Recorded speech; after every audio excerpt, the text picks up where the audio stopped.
Welcome to a new special series called The Bathroom Break.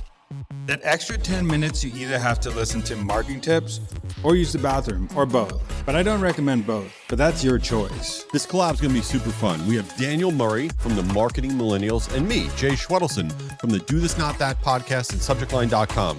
Each episode in the series, we are going to go over quick tips about different marketing topics. And if you want to be in the bathroom, fine, just don't tell us about it. Thanks for checking it out. We are back for another episode of The Bathroom Break. This is Jay Schwedelson from Do This Not That podcast. I'm here with Daniel Murray, the Marketing Millennial from the Marketing Millennials podcast. And today we're doing a special episode. And the reason it's special is we're going to be talking about why every person and brand should have a podcast. And it's different reasons than you think. And the reason I'm excited about this one, the reason it's special is how did I get to know Daniel Murray? Long before Daniel and I knew each other, I was listening to the Marketing Millennials podcast, learning a ton from it. And Daniel's podcast has been forever a top 25 marketing podcast in the United States, according to Apple. And oddly, mine's up there too. And so I got to know Daniel, and we now do this thing together. And it's, I think, interesting that we both decided to do our podcasts without even knowing each other for the exact same reason. And it was not about sponsors. It was not about downloads. It was a whole other thing. So Daniel, are you hyped about this episode? Yes, but I also I think most brands should have a podcast, but most people shouldn't have a microphone. So you're going to be very, and I probably shouldn't have a microphone. So we can get into that. But yeah, let's get into the episode. I think the number one reason why I think podcast is so important, and this is going to be counterintuitive to what you think I'm going to say, but it's not for getting attention. It's the ultimate networking tool because it's so much easier to say, hey, come on my podcast for 30 minutes so I could pick your brain about X topic because they get something out of it. Versus you trying to pick a smart person's brain. Imagine you pitching someone, say, could I pick your brain for 15 minutes? They'll probably be like, what are you talking about? But it's a hack to meet the smartest people in your industry. And if you're a brand, how it can apply to you is a great way to do this is get prospects onto your podcast. Get people who are in the funnel that are not interested yet or trying to.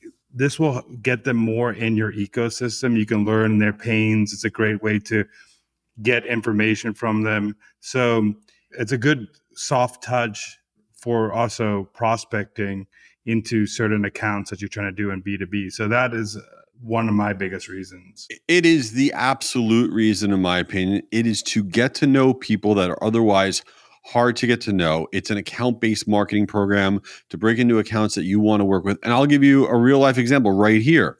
I started my podcast a little under 2 years ago, and I had like almost no downloads. And I reached out to Daniel Murray, the guy that's right here with us.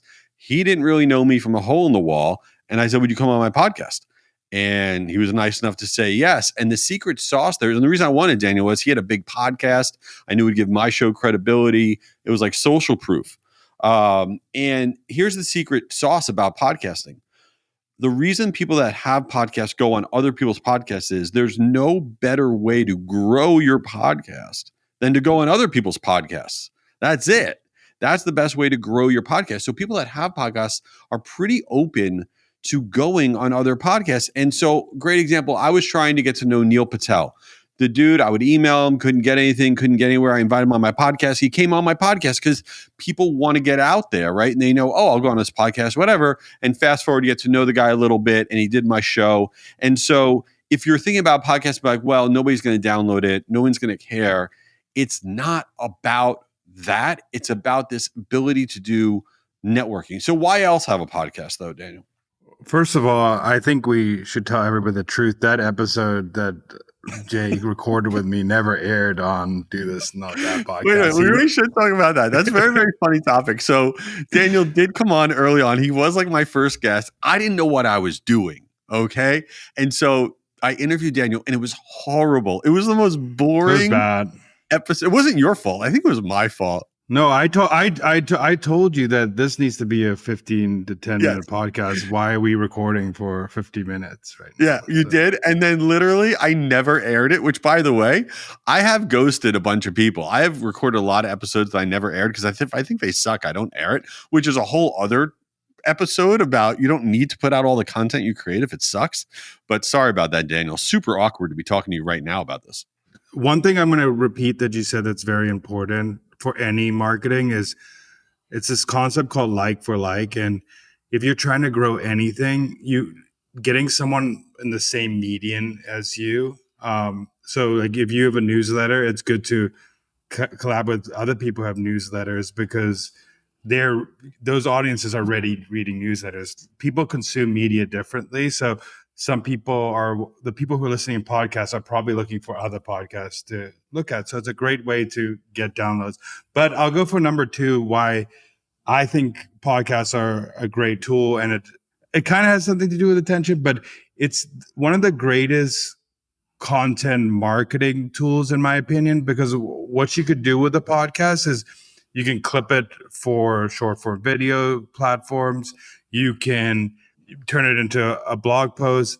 I repurpose my newsletter into, I mean, my podcast into a newsletter send a week. Take the best tips from the newsletter because I know a lot of people on my newsletter aren't listening to my podcast. You can put it on YouTube to get YouTube, with the caveat that you should make sure the formatting and how you post on those platforms should match that platform. But it's one of the ultimate ways to do that. And even better, it's one of the best ways to get new content ideas for yourself. Like some of the best content ideas come from conversations I have with people in marketing. So I think as a content driver and also as a content repurposer, I think those are a reason to have a podcast as well. And the other weird reason that I have found having a podcast is extremely annoying, right? You're on a hamster wheel. You can't get off it. You have to keep putting this stuff out there. And by the way, you must. You can't start. And most podcasts give up within 10 episodes. You can't do that. You're a big loser if you do that. But one of the massive benefits of having a podcast is you should have something in your life, in your marketing life, that is holding you accountable for learning, right? When you have a podcast, and you're releasing episodes every single week, you are forced to stay up to date on things. You are forced to go out there and learn new things. You're forced to network and try to get people on your podcast that are interesting. It is this thing that's built into your life that is forcing your hand, because a lot of times if you don't have that, you just don't get to it. And I think it's so valuable to have something in your marketing life that you are held accountable every single week, even though, as Daniel will admit, it is annoying. I will also say, like, if you're doing a podcast for your company, I highly recommend it be with someone who's really good at interviewing. That's the one caveat. Or number two, get someone who's an industry expert to be the face of your podcast. Get someone who is maybe an influencer or a customer of yours, or someone who can talk the talk of that client base or that prospect, because your podcast is for that audience you're trying to be. It's an educational tool for people, education and entertainment, however you want to talk about it. But get someone who can talk the talk, or someone who can really pick out those nuggets from your guests. So I really highly recommend, if you're going to do that, have that, or get two experts in your company who are really good to have fun conversations about that. You could do so many different formats, but make sure that these people are actually passionate at doing this and want to do this, or are understand the industry you're talking about, or the person you're talking to. 100%. That is so important. And the last thing I'll tell you is it's not expensive and it's not hard to do. And you shouldn't have imposter syndrome. Nobody knows what the hell they're doing. Daniel and I have no idea what we're doing. We are making it up as we go along in terms of how to actually do podcasting, right? Everybody is. And you can go on Amazon right now, buy all the equipment you need, video, microphone, MD, top quality lighting for under $100. You really can. These platforms are super cheap to release it out on. So don't let some stupid barrier be the reason that you don't do it. And when you do it, you got to DM Daniel and I your podcast so we can check it out and we'll hype it up and it's going to be awesome.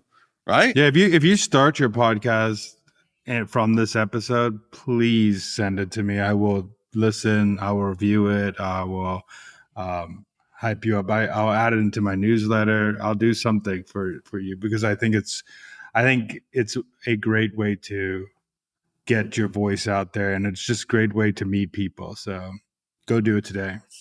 Look at us providing some real value out there. All right, this was another episode of The Bathroom Break. We crushed this one. Daniel, any parting words? No, but I forgot how underrated medicine ball at Starbucks is when you have a cold. I just had to add that in. What the hell is medicine ball? It's like this tea that you get, and it has like honey, citrus, mint tea, and they put it all together. But they don't have it on the app, so you have to go in and like order it.